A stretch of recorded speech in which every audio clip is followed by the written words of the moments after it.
আসসালামু আলাইকুম। ডাক্তার আসিবার পূর্বে রোগী মারা গেল। তো আমরা যখন টেন্স শিখতাম তখন স্যাররা সবসময় এই এক্সাম্পলটা দিত। তো এতদিন তো আমরা হাতে কলমে অথবা খাতায় দেখছি ব্যাপারটা।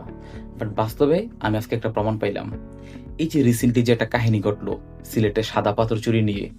পাথর তো ভাই একদিনে চুরি হয় না। অনেক দিন সময় লাগে কমসে কম ৭-৮ মাস। যেই পরিমাণে দেখছি আমি ভিডিওতে কমসে কম ৭-৮ মাস লাগছে সবগুলা পাথর চুরি করতে। এই কয়দিন ভাই পুলিশ কই আছিল?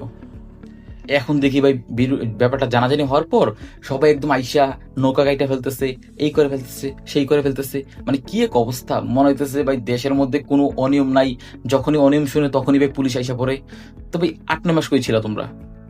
এমন না যে ওরা জানে নাই। ভাই এইটা বললেন না, ঠিক আছে? এমন না যে একটা সুই চুরি করছে। ভাই পাথর।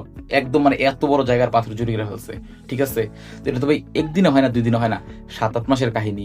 সবাই জানছিল ভাই। কিন্তু কি আর করার?